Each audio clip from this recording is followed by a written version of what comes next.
This is wrestling's greatest moments. Hey now, wrestling fans, it's time for another episode of Wrestling's Greatest Moments. Sit back as Wrestling's Greatest Moments takes an in-depth look at the United States Heavyweight Championship, 1982 to 1985. Before we get started, don't forget to subscribe to our channel and hit that notification bell so you don't miss a single video. The last of a dying breed. Jim Crockett Promotions, aka Mid-Atlantic Championship Wrestling, was just one National Wrestling Alliance NWA territory to have its version of a United States Heavyweight Championship. JCP's title debuted in 1975, years after many other promotions had launched their own version. Ironically, while JCP was the last to create its own version, they were also the last NWA promotion where a U.S. title was still being actively defended. JCP's U.S. title was the territory's top singles title and granted the champion status as the #1 contender for the NWA World Heavyweight Championship whenever the champion came to the territory. However, JCP's other singles titles, the Mid-Atlantic Heavyweight Championship and the NWA Television Championship, were also prestigious and played a major role in TV and house shows. Sgt Slaughter. Sgt Slaughter entered 1982 as the United States Heavyweight Champion. JCP introduced a new version of the U.S. title during Slaughter's reign, a belt described by historian Dick Bourne as the Southern Style Belt. This was the third version of the title, and it debuted on Mid-Atlantic Championship Wrestling TV in May 1982. The Sarge wrestled many top challengers, maintaining a chokehold on the belt as strong as his Cobra Clutch submission finisher. Interestingly, part of Slaughter's title defenses revolved around his Cobra Clutch challenge, where he offered cash to anyone who could break out of his hold. Blackjack Mulligan Jr., aka Barry Windham, took Slaughter's challenge, but the outcome was disputed, leading to matches where Windham sought to win the cash and Slaughter's title. The Sarge managed to retain the title and his money, also fighting off challenges from Blackjack Mulligan, #1 Paul Jones, Don Morocco, former NWA World Heavyweight Champions Jack Briscoe, the American Dream Dusty Rhodes, and Tommy Wildfire Rich, along with future NWA World Champion Ricky Steamboat. Although Slaughter often hung on to the title by disqualification or countout, there was no denying his dominance as the months passed. Wahoo McDaniel. On May 21st, 1982, Wahoo McDaniel defeated Sgt Slaughter for the U.S. title, ending Slaughter's impressive 7-month reign. Unfortunately, a new rule by the NWA designed to help the fans backfired, putting the title back on Slaughter. In his look at Wahoo McDaniel's heel turn in Mid-Atlantic Championship Wrestling, historian Dick Bourne writes, "A couple of weeks before Wahoo won the title, NWA Representative Sandy Scott announced on TV that the NWA had selected the Mid-Atlantic area for an experimental new rule for a 30-day trial period, where title matches could not end on disqualification and could not end on time-limit draws. Every title match had to have a winner by pinfall or submission. While the new rule was supposed to end non-finishes and title bouts, a frequent occurrence during Slaughter's run with the U.S. strap, it led to McDaniel forfeiting the title after Slaughter injured him during a title bout. Normally, a champion had 30 days to defend the title, but thanks to the new rules, a wrestler who failed to appear would have to forfeit the title to his scheduled opponent. In early June, Wahoo was injured in a match at the hands of Sgt Slaughter and was unable to make a scheduled title defense against Slaughter in Greenville, South Carolina on June 7, 1982. Wahoo, failing to appear, even though injured by the very same opponent he was now scheduled to face, resulted in the NWA awarding the title to Slaughter by forfeit, due to the experimental new rule. As Bourne notes, this was the second time an injury had led to Wahoo dropping the title, without losing it in the ring. In 1981, Roddy Piper hired Abdullah the Butcher to injure Wahoo, sidelining him and resulting in McDaniel dropping the title. This latest miscarriage of justice would affect Wahoo down the road when he turned heel in 1984. Slaughter's second title reign. Like any heel worth his salt, Slaughter wouldn't pass on an easy win, and he took the title without blinking an eye. Defending the title wasn't so easy, as the Sarge had to deal with challenges from Wahoo McDaniel, Ricky Steamboat, Jake Roberts, and former NWA World Heavyweight Champion Jack Briscoe. The heat was on, but Slaughter managed to retain despite stipulation matches such as lumberjack matches. However, Wahoo was determined to regain the title he hadn't lost in the ring, and he didn't let up for a minute. Whether it was in singles matches or tag matches against Slaughter and Roddy Piper, you can be sure Wahoo was eager to get his hands on both heels, as they'd each cost him his reigns as U.S. champion without even pinning him to the mat. With Jack Briscoe by his side, Wahoo got a measure of revenge, but he wouldn't be satisfied until the U.S. title was around his waist. On August 22nd, Wahoo put his hair on the line against Slaughter's U.S. Championship in an Indian strap match. Wahoo was victorious, winning his third U.S. Championship. Slaughter shifted to tag team wrestling, capturing the NWA World Tag Team Championship with Don Kernodle in a Phantom tournament, and focused on defending the titles. However, that didn't stop Slaughter from occasional title matches against Wahoo, including no disqualification matches. Wahoo's third reign. McDaniel was no stranger to the frantic pace of being a champion, and he knew that he now had a huge bullseye on his back. The Mid-Atlantic region was already a haven of heels, looking to win titles, and the cash that came with it.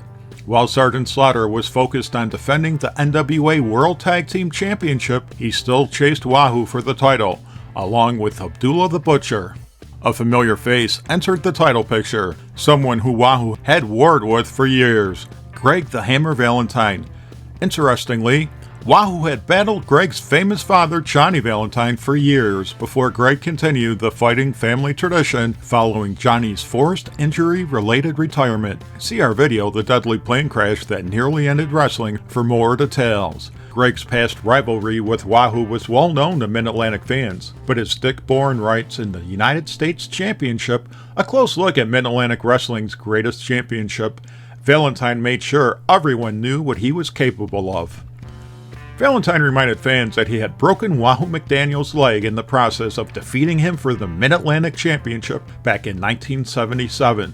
It was a testament to the staying power of the long-running feud that Valentine could hype his challenge for Wahoo's U.S. title by playing off an incident that had happened 5 years ago.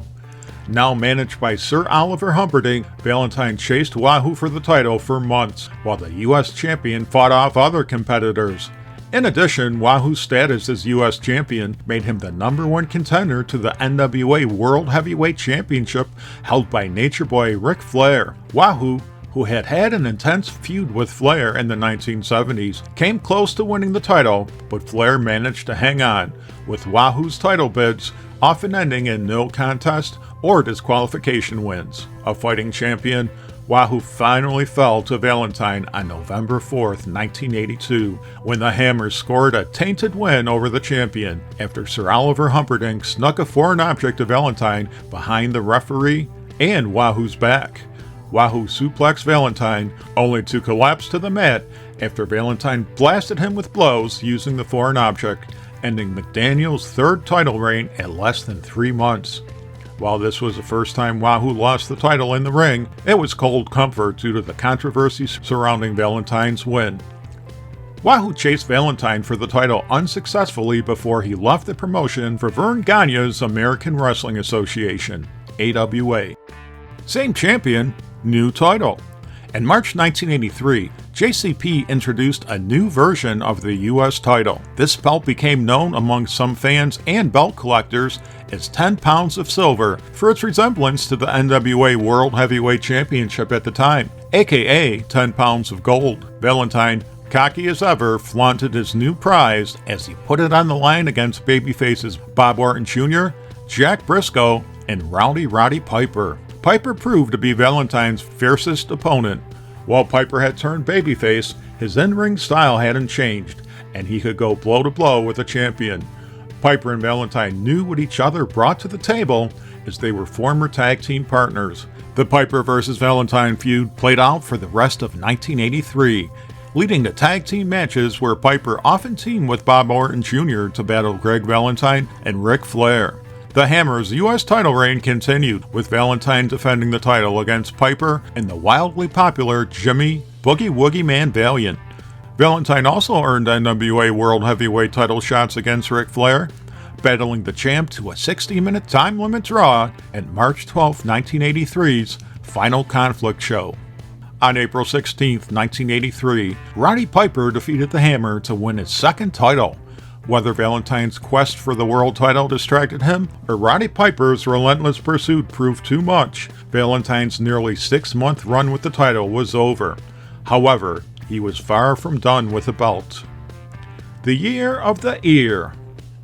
The Rowdy Scott's title win was just one of several momentous events Piper had that week. As told in the article Father and Fighter, Roddy Piper delivers the ultimate babyface promo. Piper told announcer Bob Caudle, "I had a week you wouldn't believe, man," Piper told Caudle with a big grin on his face. "On April the 15th, you see, I won the United States Heavyweight Championship from Greg Valentine in Greensboro. On April the 17th, I had a birthday."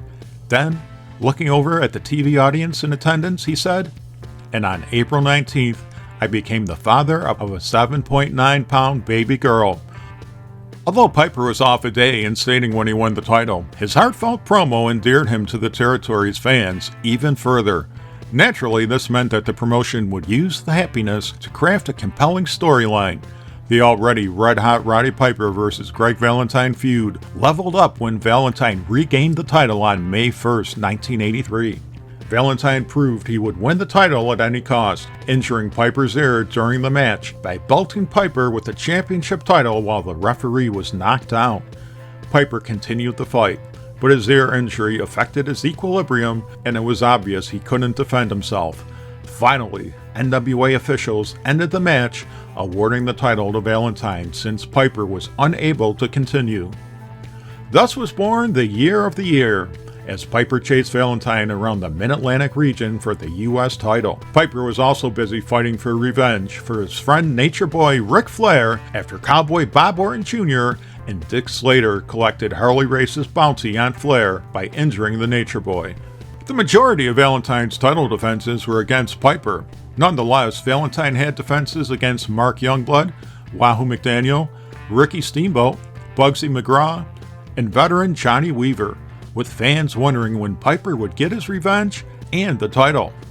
Sadly, that wasn't to be, as JCP booked the two into a dog collar match at the first ever Starrcade. While many fans believed the bout was for the U.S. title, that wasn't so. Piper defeated Valentine in the bloody match, but Valentine continued holding the title. While Piper and Valentine would continue meeting in dog collar matches, a new challenger would catch the Hammer off guard. Dick Slater's quest for the gold. Dick Slater had been in the Mid-Atlantic area for some time when he decided to win the area's championship belts. After defeating Rufus R. Freight Train Jones for the Mid-Atlantic Heavyweight Championship, he made it clear the United States Heavyweight Championship was next. On December 13, 1983, Slater and Valentine wrestled in a Battle of the Bullies, a heel versus heel match where fans weren't sure who to cheer. Either way, they knew they were in for a hellacious battle, as both wrestlers were double tough. Former NWA World Tag Team Champion Don Cornolo remembers Dick Slater. Dick Slater was a great heel. Tough guy. Not a wrestling tough guy, but a fighter. He wasn't a great shooter in wrestling, but he would knock a great shooter out before he knew what hit him. As often happens when a heel is involved, the match ended with a cloud over it. Here, Slater's friend Cowboy Bob Orton Jr. provided the assist, nearly giving Slater the win when he pushed the challenger on top of the fallen champion. While Greg kicked out, he aired by shifting his attention to Orton, allowing Slater to suplex him for the 1-2-3, ending Valentine's third U.S. title reign at over 7 months. Eventually, Greg Valentine turned babyface, chasing Slater for the title before the Hammer, along with other JCP talents, Roddy Piper and Cowboy Bob Orton Jr., left for the World Wrestling Federation, WWF, in 1984. Slater used his status as the number one contender for the NWA World title to challenge Ric Flair for the championship, but came up short, despite one controversial match where Slater claimed he'd won and was the new champion.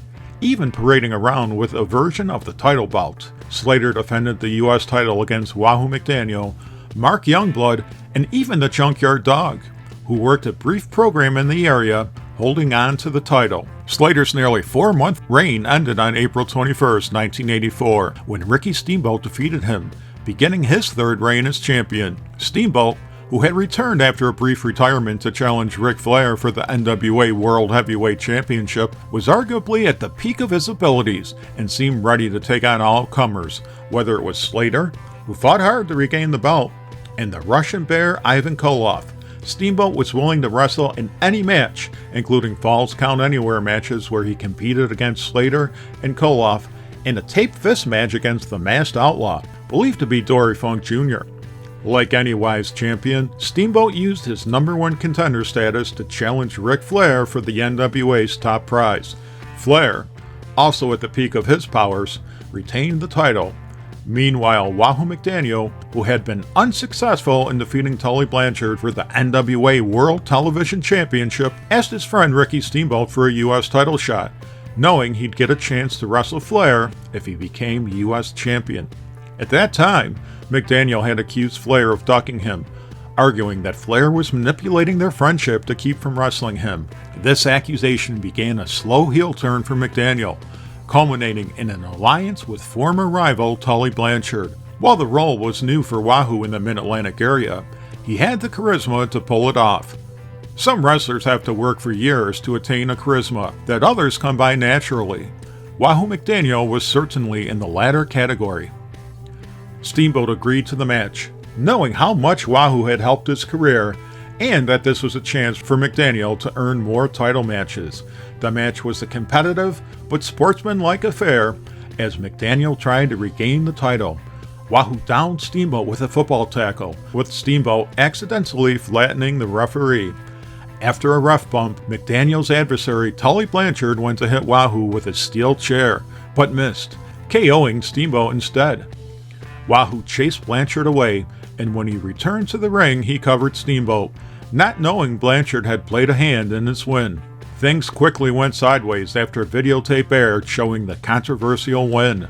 Despite the controversy, McDaniel wasn't going to give up the title, as Dick Bourne writes in the United States Championship.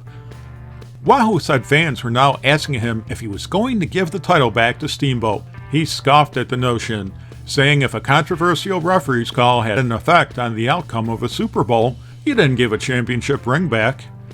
Despite Wahoo's wishes, the title was eventually declared vacant and a tournament was held on October 7, 1984 to crown a new champion. Ricky Steamboat was eliminated in the first round when he and Cowboy Ron Bass wrestled to a draw. Wahoo defeated Manny Fernandez in the finals to win the title a 5th time. Behind the scenes, Barry Windham was entered into the tournament, but he failed to appear, instead jumping to the WWF. Speculation continues to this day whether Windham, who was enjoying a strong push, would have won the title. McDaniel's win was his 5th title win. The Super Chief, as new partner in crime Tully Blanchard named him, was busy defending the title against Manny Fernandez, Avalanche Buzz Tyler, Dick Slater, and Dusty Rhodes. Wahoo defended the title successfully at Starrcade 84, defeating former WWF champion superstar Billy Graham. Wahoo also teamed with Tully, challenging NWA World Tag Team Champions Manny Fernandez and Dusty Rhodes unsuccessfully for the titles. As the year closed, Wahoo still held the title, but new competition would arrive in 1985 in the shape of a rising star, Magnum TA. Join us next time as we close out our look at Jim Crockett Promotions' version of the United States Heavyweight Championship. Do you remember the JCP version of the U.S. belt from this era? If so, who are your favorite champions? Share your thoughts in the comment section, and let us know if there are any videos you'd like Wrestling's Greatest Moments to cover. In the meantime, subscribe to our channel, follow us on X and Instagram, and spread the good news about Wrestling's Greatest Moments, the channel that celebrates the squared circle.